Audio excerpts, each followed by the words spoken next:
ఉన్న బంగారాన్ని విడిపించి ఆ రోజు ఆన్లైన్ రేటుకే మేము కొంటాం. Sharma gold company. నా రెగ్యులర్ కస్టమర్లు పూర్ణిమ, నేను మీ గురించి మంచిగా ఇస్తున్నాము, సేల్ బాగుంది, మంచి మంచి వెరైటీస్ ఇస్తున్నామని ఎన్ని షాపులు వదిలేసుకొని మీ దగ్గరకు వచ్చినాము. ఎందుకు? కానీ మీ మామయ్య వచ్చినప్పుడల్లా మీ మామయ్యతో టార్చరు. ఆ కింద నుంచి మీ దాకా అలా చూడడం ఏంటి? మీకు ఏదైనా అవసరం కావాలంటే నాకు చెప్పండి, నేను మీకు అవసరాలు తీరుస్తాను. ఏంటండి ఇది? ఏం అవసరాలు తీరుస్తారండి?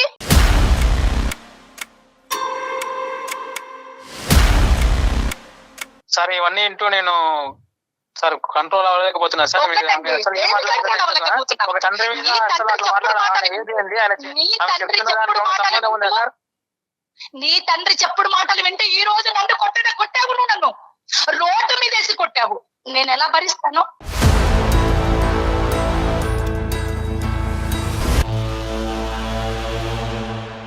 నా మొగడు లేని సమయంలో ఏమండి కాఫీ తీసుకొచ్చి ఇస్తుంటే చేయి పట్టుకుంటాడా?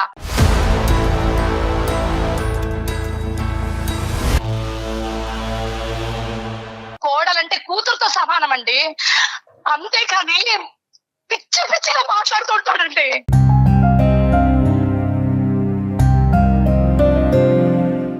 నా మొగడు లేని సమయంలో నేను మామయ్య కదా అనుకుని నా తండ్రి స్థానంలో పెట్టుకున్నానండి. పిచ్చి పిచ్చిగా బిల్లింగ్ చేస్తాడా? ఏ విధంగా ఉండాలండి? ఏ విధంగా కాపురం చేయాలి నేను?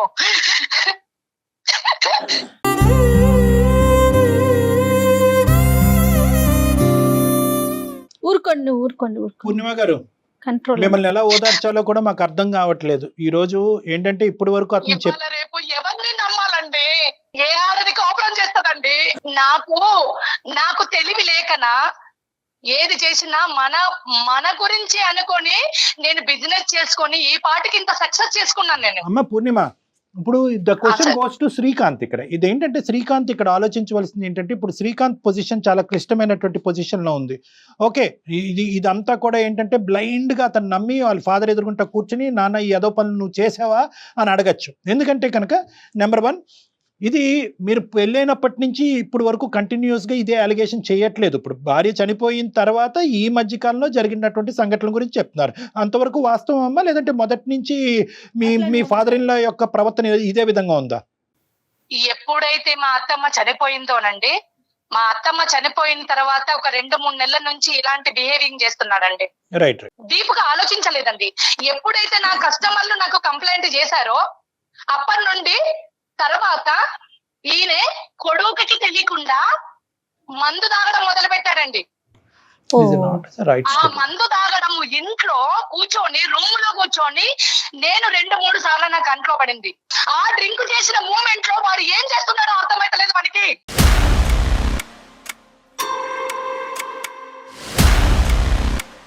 ఏం మాట్లాడుతున్నా? నోటికి వచ్చిందలా మాట్లాడుతున్నావా? ఏం చెప్తున్నావు? నోటికి వచ్చినట్టు వాగడం కాదు, నోటికి వచ్చినట్టు వాగడం కాదు. ఫస్ట్ నీ తండ్రి బుద్ధి ఎలా ఉందో చూసుకో ఫస్ట్.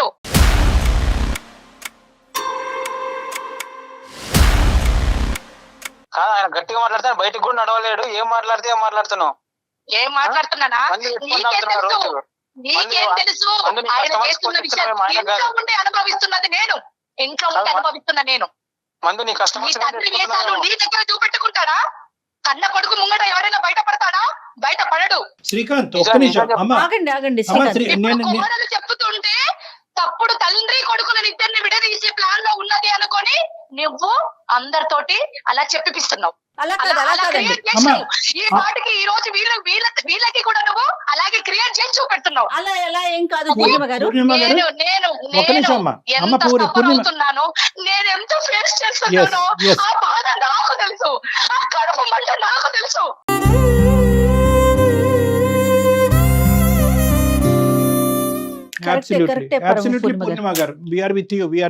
కడుపు మంట నాకు తెలుసు. ఈ రోజుకి నీ తండ్రి గొప్పోడేమో, మంచోడేమో, కానీ నాకు ఒక తండ్రి ఉన్నాడు. చెప్పాల్సిన అవసరం లేదు. శ్రీకాంత్ నీ తండ్రి బుద్ధి భయంకర బుద్ధి. మతి ఉండి మాట్లాడు. ఆయన మతి ఉండడం కాదు, కడుపు మంట. నాకు మతి కాదు, నీకు మతి దుబ్బింది.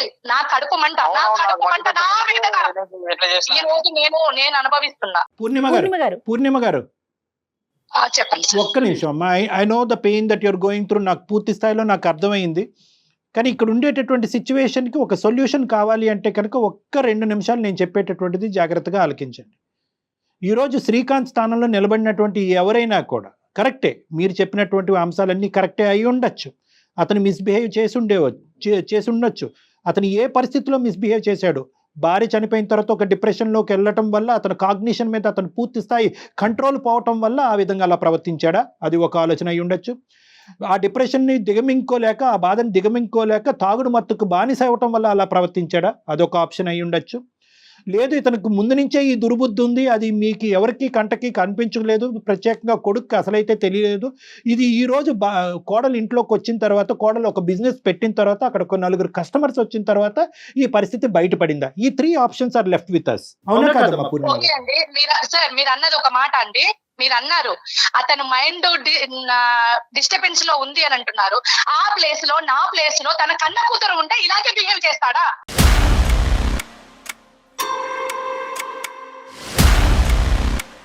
అమ్మ ఒక్క నిమిషం.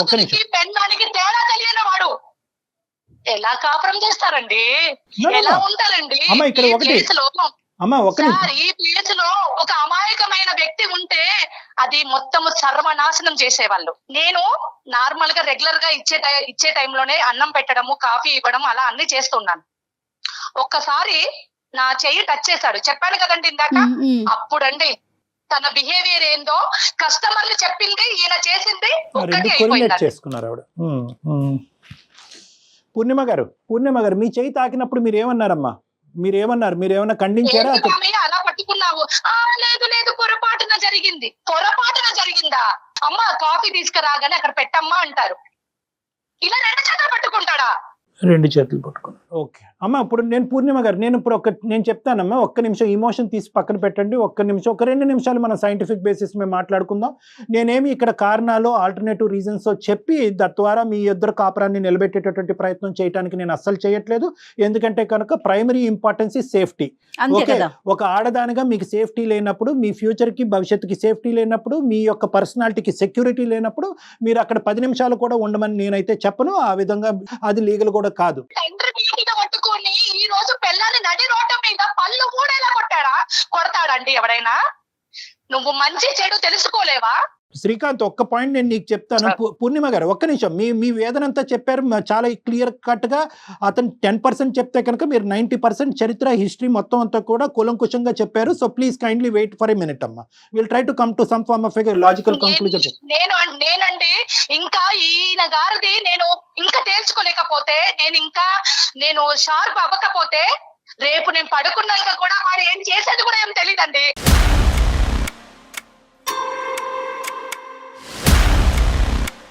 అమ్మా ఒక్క నిమిషం పూర్ణిమ గారు. మనం ఏం అడవిలో లేమో, మీరు చదువుకున్న వాళ్ళు, మీరు బిజినెస్ నడిపిస్తున్నారు. ఒకప్పుడు ఆ విధంగా అతను ప్రవర్తిస్తే కనుక ఏం చేయాలి అనేది మీకు బాగా తెలుసు. So you have all the rights to deal with this particular situation. ఆ పరిస్థితి వస్తుందని నేను అనుకోవట్లేదు. కానీ ఇక్కడ శ్రీకాంత్ యొక్క సెంటిమెంట్స్ కూడా ఆలోచించాలి కాబట్టి ఒక 2 నిమిషాలు ఓపిక పట్టండి అమ్మా ప్లీజ్. ఇక్కడ ఏంటంటే ఓన్లీ ఇక్కడ ఈ అలిగేషన్ ఒక్కటే కాకుండా దీనికి మించినటువంటి వేరే అంశం కూడా ఉంది. ఆ అంశాన్ని బేస్ చేసుకుని మీరు ఇలా మాట్లాడట్లేదా అనేది అతని ఆలోచన. ఒకటి, మీరు బిజినెస్ స్థాపించిన తర్వాత ఫైనాన్షియల్ ఇండిపెండెన్స్ పెంపొందించుకున్నారు. మీ యొక్క లెక్కలు మీరు చూసుకుంటున్నారు, మీ బ్యాంక్ అకౌంట్లు మీరు చూసుకుంటున్నారు, మీ ఖర్చులు మీరు పెట్టుకుంటున్నారు, మీ అప్పులు మీరు తెచ్చుకుంటున్నారు. దీనికి బ్యాంక్ అకౌంట్ లకు షూరిటీ ఎవడు పెట్టండు? అసలు నాకు చెప్పింది ఆమె, అవన్నీ చెప్తుందా? ఒక్క నిమిషం శ్రీకాంత్. ఏంటి నేను తప్పు పని చేశానా చెప్పకపోవడానికి? బిజినెస్ ని ఇంప్రూవ్మెంట్ చేసుకోవడానికి కదా నేను చేసింది. పెట్టకపోతే వేరే వాడు పెట్టడా? వేరే వాళ్ళు ఎవరు పెట్టరా? పెట్టాలని ఉన్నదా? చూడండి సార్ ఎట్లా మాట్లాడుతున్నారు. వేరే వాళ్ళు ఎందుకు అంటుంది? అదేనా మాట్లాడాల్సిన విషయం? పూర్ణిమ గారు వాళ్ళు షూరిటీ కావాలంటే హెల్పింగ్ చేస్తారు, దానికి తప్పు పడతావా? పూర్ణిమ గారు దయచేసి ఆలోచించండి. మీరేంటంటే నేను ఈ 2 అంశాలకి ముడిపెట్టాలని అనుకోవట్లేదు, రెండింటిని విడివిడిగా చూడాలని అనుకుంటున్నాను. మీ సెక్యూరిటీకి ఎక్కడన్నా ఛాలెంజింగ్ ఉంటే కనుక ఈ సెకండ్ మీరు పెట్టి బేడ చదువుకుని బయటకు వెళ్ళిపోవచ్చు. No problem. కానీ ఈ సెకండ్ ఆస్పెక్ట్ని కూడా ఒక క్లారిటీ తెచ్చుకోవాలి, నెంబర్ 1. నెంబర్ 2 ఏంటంటే ఈ సెకండ్ ఆస్పెక్ట్కి మీరు ఇందాక చెప్పిన దానికి ఏమన్నా సంబంధం ఉందా అనేటటువంటిది చూడవలసినటువంటి ఆవశ్యకత ఇక్కడ ఉంది. కాబట్టి నేను అడుగుతున్నాను, వాళ్ళు పెట్టినటువంటి బిజినెస్, ఇది ఒక చిన్నపాటి ఫ్యామిలీ, ఇందులో ట్రాన్స్పరెన్సీ ఉంటే తప్పేంటి మేడం? ట్రాన్స్పరెన్సీ ఉంటే తప్పేంటి? మీరు ఎవరి చేతన్నా షూరిటీ పెట్టించుకోండి, అది వేరే విషయం. కానీ వాళ్ళు పెట్టించినటువంటి బిజినెస్ మీ కోరిక మేరకు, మీ కోరికని అడ్డు రాకుండా వాళ్ళు పెట్టించిన బిజినెస్ అని అంటే వాడి తండ్రి, ఆయన తండ్రి ఏం చేసినా నేను ఊరుకోవాలా? ఇదేనా మీరు న్యాయం చెప్పేది? No madam, Purnima garu, no I'm not linking both the issues. ఆయన సాడిస్టిక్ గా బిహేవ్ చేస్తే, తండ్రి మాటలు పట్టుకొని బిహేవ్ చేస్తే నేను పడాలా? పూర్ణిమ గారు, నేను అలా అనలేదు, మీరు వక్రీకరిస్తున్నారు, మీరు ఆ విధంగా ఆలోచిస్తున్నారు. శ్రీకాంత్ 1 minute, నేను ఆవిడ క్లారిటీ ఇవ్వనియండి. నేను ముందుగానే నా స్టేట్మెంట్ ఓపెన్ చేయకముందే నేను క్లియర్ కట్ గా చెప్పాను. మీరు దయచేసి మీ ఇమోషన్ లో మీరు ఆలకించలేనట్టున్నారు. ఈ 2 టోటలీ 2 different ఇష్యూస్ అని నేను చెప్పాను. చెప్పానా లేదా? రెండింటికి ముడి పెట్టట్లేదు. మీకు మీ సెక్యూరిటీ మీద మీకు ఇబ్బందిగా ఉంటే కనుక ఈ సెకండ్ మీరు పెట్టి బేడ సర్దుకుని బయటకు వెళ్ళండి అని కూడా చెప్పానా లేదా? పూర్ణిమ గారు, ప్లీజ్ మీ ఇమోషన్స్ని మా మీద రుద్దటానికి ట్రై చేయకండి. మాకు ఆ ఉద్దేశం లేదు. మీరు అతను బిజినెస్ పెట్టించాడు కాబట్టి అతనికి శారీరకంగా మిమ్మల్ని లోబరుచుకునేటటువంటి ప్రయత్నాన్ని డాక్టర్ గారు మీరు ఖండించడం అనేటటువంటి ఉద్దేశాన్ని దయచేసి అక్కడ వ్యక్తపరచకండి. అటువంటి క్యారెక్టర్ నాకు లేదు, అటువంటి ఆలోచన నాకు లేదు. ఈ వేదిక ఉద్దేశం అది కాదు. ప్లీజ్ మీ ఆలోచనలు మా మీద రుద్దకండి. Okay, we are trying to help you.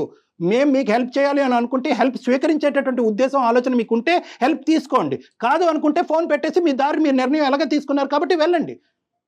ఇందాకటి నుంచి నేను మొత్తుకుంటున్నాను, మీ మావయ్య మేమే చేసినటువంటి అరాచకానికి నా సొంత కూతురు బాధపడినటువంటి విధంగా నేను బాధపడుతున్నానని 1కి 10 సార్లు నేను మొత్తుకుంటున్నాను. ఈ ఫైనాన్షియల్ ఆస్పెక్ట్ కాస్త దీనికి ఇది ఆ విధంగా దారి తీసిందా అనేటటువంటి ఆలోచన నాకు అనిపిస్తుంది.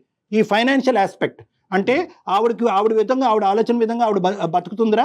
నీ ఆస్తి మొత్తం అంతా కూడా నువ్వు సంపాదించింది అంతా కూడా ఆవిడ పేరుని రాసిచ్చావు. కాబట్టి ఈరోజు ఆ అమ్మాయి ఉండాలా లేదా అనేది తేల్చుకునేటటువంటి ఉద్దేశంతో ఈ పెద్ద ఆయన ఈ విధంగా ఏమన్నా ప్రవర్తిస్తున్నాడు అనేటటువంటి ఒక చిన్న యాంగిల్ నేను ఆలోచిస్తున్నాను. ఇప్పుడు ఆయన బిజినెస్ ఆయన చూస్తున్నాడు, నేను బిజినెస్ నా మైండ్ సెట్ ప్రకారం నేను ఏదో బిజినెస్ పెట్టుకున్నాను. ఓకే, ప్రతిదీ చెప్పాల్సిన అవసరం లేదండి. అక్కడ ప్రతిదీ పూసగుచ్చినట్టు చెప్పాల్సిన అవసరం లేదు. అతను ఏమైనా చెప్తున్నాడా నాకు? Srikanth, correct me if I'm wrong. మీ తండ్రి గారిని ఈ పరిస్థితుల్లో, భార్యని, ఈ కుటుంబాన్ని, ఈ కాపురాన్ని కాపాడేటటువంటి ఉద్దేశంతో మీ తండ్రి గారిని దూరం పెట్టేటటువంటి ఆలోచన మీకు ఉందా?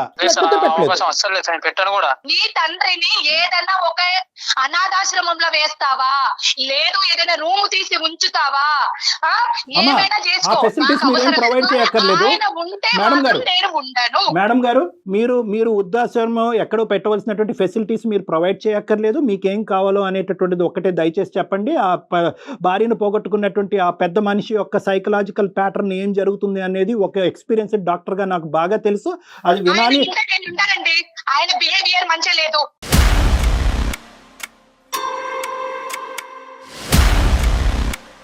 Only thing is sexual harassment. ఇటువంటి వాతావరణంలో మీరిద్దరు కలిపి మీ తండ్రి గారిని పక్కన పెట్టుకుని కాపురం చేసి సంసారం చేయగలరా లేదా అనేటటువంటిది ఒక్కటే ఇష్యూ. కాబట్టి ఆ ఒక్క ఇష్యూయే మనం మాట్లాడుకుందాం.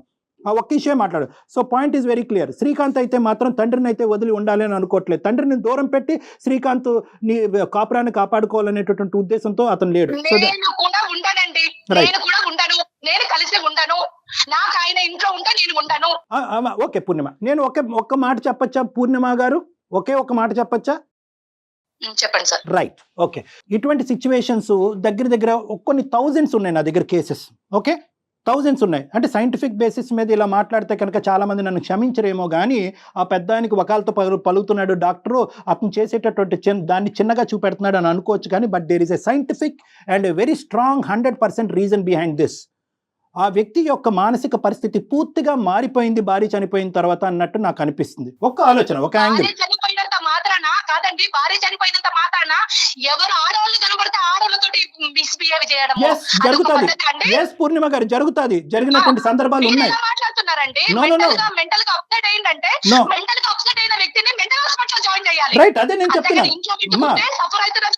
మీరు వినండి పూర్ణిమ గారు, ప్లీజ్ అండి, ప్లీజ్ అండి. మీరు వినిపించారు, మీ బాధను మీరు చెప్పుకున్నారు. నేను ఒక సైంటిఫిక్ సొల్యూషన్ చెప్తున్నాను. ఆ సైంటిఫిక్ సొల్యూషన్ మీరు జీర్ణించుకుని డాక్టర్ కళ్యాణ్ చక్రవర్తి చెప్పినట్టుగా మీరు ఉండమని నేను చెప్పట్లే.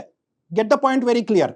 అది మీకు ఏకీభవిస్తే ఓకే, లేదంటే నేనేమంటున్నాను అంటే కనుక ఇన్సెక్యూరిటీ వాతావరణం నుంచి నేను బయటపడాలి అనేటటువంటిది పూర్తిగా ఇట్స్ యువర్ ఇండివిజువల్ డెసిషన్. ఈ రోజే ఈ క్షణమే మీరు చేయొచ్చు. కానీ at the end of the day మీరిద్దరూ ఒకప్పుడు ఏమాత్రం ఆ గోరంత దీపం ఉందంటే కనుక దాన్ని నేను నాకు నా టెరిటరీలోకి మీరు అది చెప్తే కనుక నేను చెప్పడానికి దానికి రెడీగా ఉన్నాను.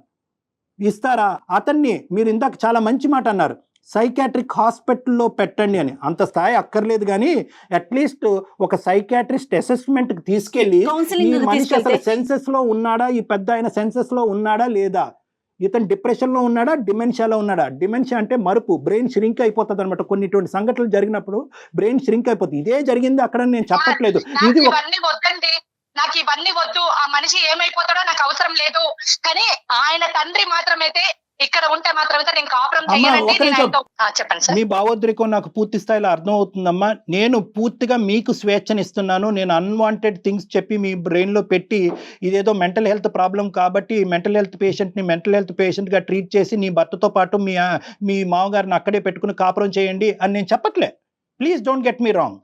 ఇది కంప్లీట్గా ఇది మీకు స్వేచ్ఛాయుతమైనటువంటి నిర్ణయాధికారాలు ఇలాంటి అంశంలో ఖచ్చితంగా ప్రతి స్త్రీకి ప్రతి పురుషుడికి ఉంటాయి. When there is a security a threat, security థ్రెట్లో ఉన్నప్పుడు ఎవరైతే కల్ప్రిట్ అదే ఇంట్లో ఉన్నప్పుడు కల్ప్రిట్ అక్కడే ఉండాలి అనేటటువంటి ఉద్దేశం మీ భర్త గారికి ఉన్నప్పుడు మీరు అక్కడ ఒక నిమిషం కూడా ఉండవలసినటువంటి అవసరం లేదు. కానీ దీని వెనకాతల ఒక సైంటిఫిక్ బ్యాక్గ్రౌండ్ కూడా ఉంది. ఆ పెద్ద ఆయన్ని డిప్రెషన్లో ఉన్నారా, డిమెన్షియాలో ఉన్నారా, లేదంటే పోస్ట్ ట్రామాటిక్ స్ట్రెస్ డిసార్డర్ అంటే భార్య చనిపోయినటువంటి వేదనలో అతను అలా విచిత్రంగా ప్రవర్తిస్తున్నాడు అనేది ఒక్కసారి సైకలాజికల్ అసెస్మెంట్ తీసుకుని ఆ విధమైనటువంటి ట్రీట్మెంట్ అతనికి ఇప్పించేటట్టు అయితే కనుక, ఒకప్పుడు ఆ ఇష్యూ ఉంటే కనుక బహుశా మీ కాపురం నిలబెడతాది, ఆ పెద్ద ఆయనకి న్యాయం జరుగుతుంది, ఆ పెద్ద ఆయన మీ ఇంట్లో ఉండటానికి ఒక అవకాశం కూడా ఉంటుంది. ఇది ఒక చిన్న యాంగిల్, ఒక సజెషన్ మాత్రమే నేను మీకు చెప్తున్నాను. ఈ సజెషన్ ఖచ్చితంగా మీరు తీసుకోవాలని కాదు. దీనివల్ల ఆ కాపురం నిలబడుతుంది, ఆ పెద్ద ఆయన యొక్క మానసిక రోగం ఒకప్పుడు ఏదైనా ఉంటే కనుక అది క్లియర్ అవుతుంది. 3 ఏంటంటే మోస్ట్ ఇంపార్టెంట్, మీ అబ్బాయి ఈరోజు తండ్రి వేరో తల్లి వేరుగా ఉండవలసినటువంటి పరిస్థితి రాదు. సో ఇది ఒక ఫైనల్ అవకాశంగా తీసుకుని ఇది సక్సెస్ అవ్వకపోతే మీ ఇష్టం. ఇది ఒక ఫైనల్ అవకాశంగా తీసుకుని శ్రీకాంత్ వాళ్ళ నాన్నగారిని మీ ప్రమేయం లేకుండా వాళ్ళ నాన్నగారిని నా దగ్గర తీసుకొస్తారు. నేను నా పెద్ద ఆయన్ని కూర్చోబెడతాను. కావాల్సినటువంటి ఇన్వెస్టిగేషన్ చెప్తాను సార్. ఇంకా నాకు అవసరం లేదు. ఆయన ఏదైనా చేయించుకోమనండి, ఆయనను ఎక్కడికైనా చూయించుకోమని చెప్పండి. నాకు అవసరం లేదండి, నేను ఆయనతో కాపురం చేయలేను. పూర్ణిమ గారు, మీరు చాలా ప్రెషర్ పడ్డారు, చాలా వేదన గురయ్యారు. కానీ ఈరోజు ఆ బిడ్డను తీసుకుని మీరు బయటపడితే కనుక ఆ ప్రెషర్ 3 రెట్లు ఉంటుంది. అంటే తక్కువ ప్రెషర్ అని నేను చెప్పట్లే, ఆ ప్రెషర్ భిన్నంగా ఉంటుంది. నేనేమంటున్నానంటే ఇక్కడ బహుశా ఒక గోరంత చిన్న దీపం ఉందేమో రెక్టిఫికేషన్కి, సంసారం నిలబెట్టడానికి ఒక రెక్టిఫికేషన్ ఉందేమో. ఆ పిల్లోడి పాయింట్ ఆఫ్ వ్యూలో ఆలోచించండి, పెద్ద ఆయన పాయింట్ ఆఫ్ వ్యూలో తీసి పక్కన పెట్టండి. ఆ హింస పిల్లోడు నాకు వద్దండి, ఆయన్నే ఉంచుకోమని చెప్పండి.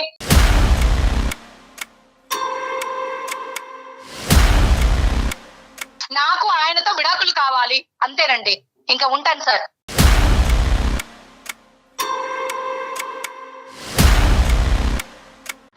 హలో, ఆవిడ ఆవేశంలో ఏం మాట్లాడుతున్నారో తనకు తెలియట్లేదండి. అంటే ఆవిడ వేదన మనకు అర్థమైందమ్మా. కానీ ఆవిడ ఏంటంటే ఫ్యూచర్ గురించి ఎక్కువ భయపడిపోతుంది. ఆ మనిషి ఎవరు లేనప్పుడు తాగొచ్చి బెడ్రూమ్ లో, అది వాస్తవమే, అది మనకు కాదనట్లేదు. మనం ఆ ఇష్యూని ఎంతవరకు, శ్రీకాంత్ ఉన్నావా లైన్ లో? సార్ ఉన్నా సార్. ఆవిడ ఫోన్ పెట్టేశారు, నువ్వన్నా విను. సో నేనేమంటున్నానంటేనమ్మా, ఆయన ఏజ్ ఏంది, ఆయన మీద చెప్పే తప్పుడు పనులు ఏంది, అసలు మీకు అర్థమవుతుందా సార్? నాన్న ఇప్పటికీ కూడా నా మనస్సాక్షి ఏం చెప్తుంది అంటే కనుక మీ తండ్రి గారి మీద నింద వేయద్దనే చెప్తుంది. ఓకేనా? ఎందుకంటే ఇప్పుడు నిజంగా ఇటువంటి క్యారెక్టర్లెస్ వ్యక్తి అయితే కనుక నీకు ఇప్పుడు 35 సంవత్సరాలు అట్లీస్ట్ 1-2 సంఘటనలన్నా చూసుండవా నీ జీవితంలో మీ తండ్రి యొక్క పాత్రలో? వైపు నుంచి ఏమన్నా కంప్లైంట్లు విన్నారా ఎప్పుడైనా ఇలాంటివి? చిన్నప్పటి నుంచి నేను ఎప్పుడు వినలేదు సార్. అంతెందుకు, ఆమె కస్టమర్స్ అంటుందా, ఆమె కస్టమర్స్ లోనే కొంతమంది మ్యూచువల్ ఫ్రెండ్స్ ఉన్నారు, వాళ్ళు కూడా నాకు చెప్పలేదు. ఇప్పుడు టెక్నాలజీ పెరుగుతున్న సందర్భంలో అటువంటి ఏమైనా చేస్తే ఎవరు బయటకు రాకుండా ఉంటారంటే చెప్పండి, ఒక్కసారి ఆలోచించండి మీరే. బేసికలీ ఏంటంటే ఈ హిస్టరీ పరంగా చూసుకుంటే కనుక అతని వీళ్ళ ఫాదర్ యొక్క ప్రవర్తనకి మారటానికి ప్రధానమైనటువంటి కారణం ఏదైతే ఉందో తల్లి చనిపోవటం ద్వారాతే అయింది. ఈ రోజు శ్రీకాంత్ కూడా తండ్రిని సపోర్ట్ చేసుకుంటూ అబద్ధం ఆడుతున్నాడని అనుకోవట్లేదు. కాపురాన్ని కాపాడటం గురించి తండ్రికి చాలా గత చరిత్ర ఉంది, కానీ ఇది కప్పేద్దాం అనే ఉద్దేశం అతనిలో కూడా నాకు కనిపించట్లేదు. ఏదో ఒక భిన్నమైనటువంటి మానసిక పరివర్తన అనేది ఆ పెద్ద ఆయనలో వచ్చింది. ఆ మానసిక పరివర్తన ఈ రోజు ఆ పూర్ణిమ గారికి ఇంట్రెస్ట్ ఉన్నా లేకపోయినా, ఆవిడ కాపురంలో ఉన్నా, ఈ మ్యారేజ్లో ఉండటానికి ఇష్టపడినా లేకపోయినా, దాన్ని సరిచేయవలసినటువంటి బాధ్యత ప్రధానంగా ఈ రోజు శ్రీకాంత్ మీద ఉంది. సో నేను దీనికి సొల్యూషన్ ఏం చెప్తానంటే, ఈరోజు పూర్ణిమ ఉంటుందా ఉండదా అనే ఆస్పెక్ట్ తీసి పక్కన పెట్టేసే Srikanth. The most important thing ఏంటంటే, మీ ఫాదర్ని ఎవరో ఒక ప్రొఫెషనల్ చూడాలి, ఒక డాక్టర్ చూడాలి, ఒక సైకాట్రిస్ట్ చూడాలి, ఒక న్యూరో సైకాట్రిస్ట్ చూసి అతన్ని అసెస్ చేసి అతన్ని ఇంటర్వ్యూ చేసి అతను నిజంగా ఇది చేశాడా, ఒకప్పుడు చేసుంటే కనుక స్పృహ ఉండి చేశాడా, స్పృహ లేక చేశాడా, తప్పుని ఒకప్పుడు తప్పుగా భావిస్తే తప్పుని అంగీకరిస్తున్నాడా, క్షమాపణ కోరుతున్నాడా, ఇలాంటి రకరకాల ఆస్పెక్ట్స్లో అతనితో అసెస్మెంట్ చేయవలసినటువంటి అవసరం ఉంది. ఇప్పుడున్న పరిస్థితిలో ఆవిడ వినటానికి రెడీగా లేదు. బహుశా ఒక డాక్టర్ అసెస్మెంట్ జరిగి ఇది అతని మానసిక పరిస్థితి కాబట్టి ఇలా చేశాడు అనేటటువంటిది ఆవిడ నమ్మచ్చు. లేదు, డాక్టర్స్ అసెస్మెంట్ అయిన తర్వాత మీ నాన్నగారు ఆ పని చేశారు, అతను సైకలాజికల్గా ఎటువంటి ప్రాబ్లం లేదు, అతనికి అటువంటి దుర్బుద్ధి వచ్చింది అని అనుకున్నప్పుడు పూర్ణిమ గారిని ఒక్క సెకండ్ కూడా అక్కడ ఉండమంటం అనేది శ్రేయస్కరం కాదు. ఓకే సార్, దాని గురించి నేను ఆలోచిస్తాను. మీరే కొంచెం సజెస్ట్ చేస్తే నేను వెళ్ళి చూపిస్తా సార్. రైట్, తప్పకుండా. ముందైతే ఆయన సెపరేట్ చేసే పరిస్థితిని ఆలోచించుకోండి, ఇష్యూని పెంచుకోమాకండి Srikanth, please. Okay madam. Right, నేను ఇది అయిపోయినాక మీకు డాక్టర్ గారి నెంబర్ షేర్ చేస్తాను, ఒకసారి డాక్టర్ గారితో పర్సనల్ గా మాట్లాడండి ప్లీజ్ మేడం. ఎలాగైనా మీరు సజెస్ట్ చేసి ఖచ్చితంగా ఈ విషయం నేను ఇంకోటి కూడా చెప్తున్నాను శ్రీకాంత్, నేను ఇప్పుడు మీ మిస్సెస్ నెంబర్ కూడా మేము తీసుకుంటాను తర్వాత ఆఫ్లైన్. నేను తీసుకుని ఆవిడతో కూడా ఒకసారి మాట్లాడతాను, ఎందుకంటే మేమిద్దరం కూడా కొద్దిగా ఇమోషనల్గా అయ్యాము. అంటే ఆవిడకి నా భాష అర్థం కావట్లేదు, ఇక్కడ పరువు తీశారు అనేటువంటి టాపిక్కే మాట్లాడుతుంది. ఇక్కడ ఒక సైంటిఫిక్ బేసిస్గా ఆలోచిస్తే కనుక ఒక్క ఏదైనా చిన్న అవకాశం ఉందేమో కూడా చూద్దాం. ఒక 10 కేసులు డీల్ చేసినటువంటి శక్తిని యూజ్ చేసాం. ఎప్పుడు లేనంత కోపం వచ్చింది మీకు. అంటే అమ్మాయి పాపం, అమ్మాయి వేదన మనం అర్థం చేసుకుంటాం కానీ, but at the end of the day she is destroying something else అనే బాధ. ఆ ఇష్యూ వల్ల తను ఇంకా ఎక్కడ నన్ను కలిపేస్తారు, ఆయనతో ఉండాల్సి వస్తుందేమో, అది నిరంతరం భయం కదా. నిజమే కనుక అయ్యుంటే ఎంత భయం కళ్యాణ్ గారు, అది కదా. రైట్, చూద్దామండి, మళ్ళీ కాల్ చేసి ఒకసారి మీరు మాట్లాడే ప్రయత్నం చేద్దాం. నమస్తే అండి. నమస్తే జగన్. నమస్తే.